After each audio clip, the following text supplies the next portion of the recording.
Now, Oregon is widely considered one of the Big Ten's preseason favorites as the Ducks transition into the new-look league. Former Oklahoma QB Dillon Gabriel, the presumed successor to Bo Nix. And while Oregon does lose 7 starters on defense, Dan Lanning, a little bit of a defensive guru, also signed one of the top transfer groups in the nation to join a program which outscored its opposition by an FBS 28 points a year ago. As promised, Jake Butt returns into the show as we dive a bit deeper into this Duck team. I know talent leaves. I know Bo Nix, a Heisman Trophy candidate, is gone. I don't think anybody believes Oregon's going to take a big step back. No, talent leaves, and then Dan Lanning does what he's done since he got on campus, which is replace it. Transfer portals, recruiting's been great. I mean, they have the best quarterback room in the Big Ten by far. I mean, Dillon Gabriel had an excellent career at Oklahoma. Then you get Dante Moore, who was a 5-star with experience at UCLA. So you have the guy for today and tomorrow. And the piece of this, too, is like the system. You look at Bo Nix' stats at Auburn.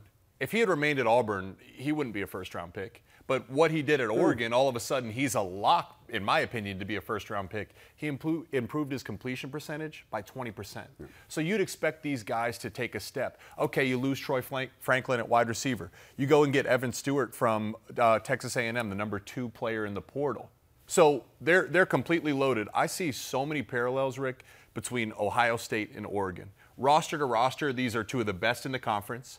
Both teams have felt like they could be in that national championship conversation, and yet Oregon lost twice to Washington last year. 2 chances, couldn't get it done. Ohio State just couldn't get over the Michigan hump. So these are 2 teams with loaded rosters that feel like this is the year to go make a run. And, of course, really the Oregon run started with Chip Kelly, who is now calling plays for Ryan Day at Ohio State. So that parallel lasts more than a decade in the making. And it says a lot, too, about Dante Moore. I mean, here's a guy who, in terms of recruiting coming out of high school, like everybody wanted him off the charts, and he goes and probably knows that right now he is behind Dillon Gabriel, at least right now in terms of experience. Most people believe that Gabriel has the upper hand. And what does that say about Dan Lanning to convince a guy to come knowing he's likely going to sit this year? Usually when you transfer, it's so you can get playing time. Rarely do you transfer, especially at the quarterback position, knowing you're going to sit. But when Dante Moore did this, he was asked about it, and he said, listen, I don't care about right now or today. He's like, I want to go to the right place where I can develop and learn this quarterback position. Coaches love to hear that. And why wouldn't you? Yeah. I mean, seriously, I go back to the Bo Nix and look at the difference in quarterback play he had from Auburn to Oregon. Like, seriously, set and setting and the right system for a quarterback is night and day. So Dante Moore has 5-star potential. That's why he was a 5-star in high school. But now you get to be in the Oregon system, and you learn under Dillon Gabriel, who should be in the Heisman conversation to start the season. Yeah, and after the level of competition that Oregon had to play with, obviously those only losses to a team that make it to the college football playoff, yes, you transition into a new league, but I don't think you feel at all like you are out of place, no matter whether you have to go to the Big House in coming years or to Columbus or wherever. I actually think you're looking forward to this and telling all these other great trademark, hallmark programs, okay, come to Eugene. See how it treats you. Exactly. I mean, seriously, like, not every team has the luxury to say that. I know Washington played in the national championship this year, but they are bottom 5% of the entire college football landscape in terms of returning production. Yes. They have question marks across the board. Whereas Oregon sitting here, they're looking, I bet the conversation this spring is, guys, we have the best roster in the Big Ten Conference right now. Teams will have to play us. I know Ohio State thinks that. Shoot, Michigan return. There's a bunch of teams that say that. But Oregon can say that with confidence that they're right there in that conversation. I don't know that I can find a hard disagreement against you. I can also tell you from personal experience, I had the chance to go watch a game out there maybe about a decade ago when Michigan State and Oregon had a home and home. I believe may have been 2015. Really good Michigan State team. Went out to Eugene, weren't able to get it done. It is a big-time home field advantage. And Big Ten fans, if your favorite team is headed out there, it is absolutely worth a trip. Great location, great home fans, really fun place to watch a football game. Down the coast a little bit, we go to L.A. and a little bit of a different story at UCLA because all sorts of transition. This must be the Chip Kelly-related block because, of course, Kelly leaves, now at Ohio State, replaced by former running back Deshaun Foster. Few roster questions have to be answered, but there's no questioning this schedule. It's the 5th toughest, not in the Big Ten. In all of college football, they play Oregon and USC at home. They have to make road trips to Penn State and Washington in the league, and they have a non-conference road game in Baton Rouge against LSU. I mean, I know this is a great opportunity for Deshaun Foster. It's his alma mater. You could have seen how emotional he was in his introductory press conference.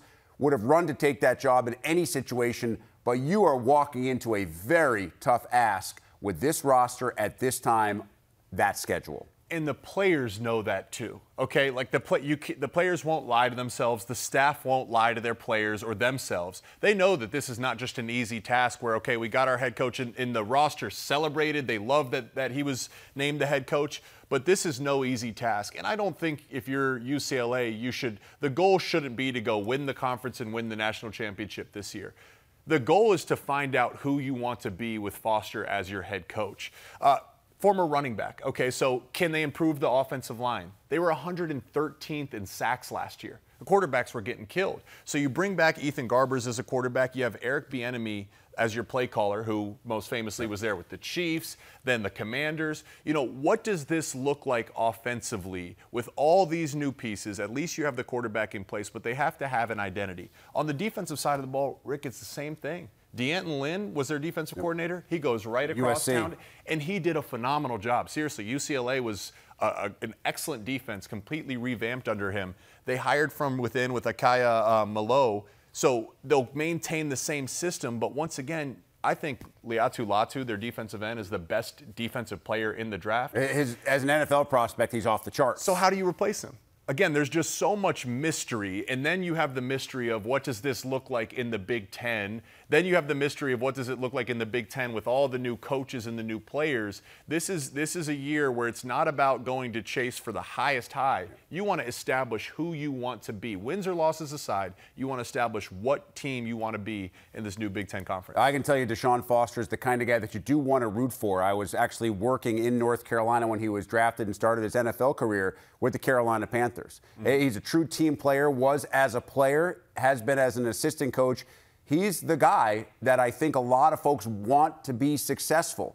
Wanting to be successful and being successful in this league with that schedule, as we've said, don't want to beat it to death, but it's going to be a really, really tough challenge for UCLA in 2024. And as a player, I think that plays into his hands because he's going to demand a lot out of his roster, but he won't demand anything he didn't do when he was a player there, right? Like, that's a benefit that he has, and it seems like the locker room is fully behind him. All the way. Yes. All the way. All right, one final break, and then we are feeling the draft. The NFL draft, that is. A look at the league's lock and potential first-rounders coming up, like that guy, Marv, lock, Coop, probably, and JJ, who continues to rise up draft boards, maybe even top 5. That convo next.